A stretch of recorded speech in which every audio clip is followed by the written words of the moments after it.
dokter. Nah, sebenarnya apa sih yang harus diketahui misalnya anak itu ini terkena stunting itu seperti apa? Ya, sebelum kita menilai seseorang itu stunting, kita harus tahu definisinya terlebih Betul. dahulu ya. Nah, stunting ini sebenarnya dia perawakan pendek, di mana anak itu nanti diukur menurut tinggi badan atau panjang badan menurut usia. Kemudian ternyata nilainya lebih kecil daripada min 2 standar deviasi. Dan ini karena kekurangan gizi yang kronik. Jadi harus digarisbawahi bahwa terjadi kekurangan gizi yang kronik. Nah, kalau misalnya kita menemukan stunting, berarti pasiennya ini sudah lama mengalami malnutrisi seperti itu. Malnutrisi. Nah, ke dokter masih dokter Nia nih.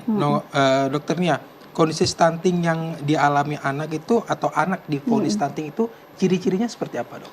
Ya, tadi kan kita sudah katakan ya bahwa misalnya kita menemukan anak mengalami stunting, biasanya dia akan perawakannya itu akan lebih kecil dibandingkan misalnya teman-teman usianya satu. Kemudian nanti kita harus lihat juga tinggi badannya itu kan. Nanti kita plot ke dalam kurva ya, kurva WHO di 2006. Nah, nanti dilihat apakah tinggi badan anaknya itu memang dia di bawah min 2 SD. Tapi belum tentu juga dia min 2 SD itu stunting. Jadi memang tetap harus dilihat weight for age, jadi kayak berat badan per usianya juga dilihat. Jadi kemungkinannya itu apakah dia beneran stunting ataukah dia perawakan pendek. Nah, itu bedanya ada lagi stunting or stunted gitu, Mas.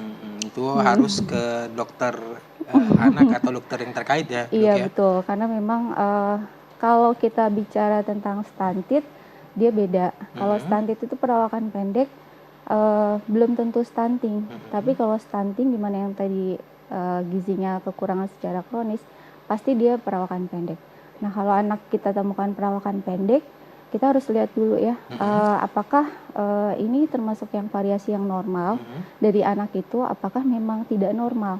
Kalau dia tidak normal, stunting itu masuk yang tidak normal. Kalau yang dia perawakan pendek normal, berarti ada faktor dari keluarga, atau yang keduanya biasanya pubertasnya terlambat gitu. Nah, itu memang harus ada pemeriksaan lebih lanjut.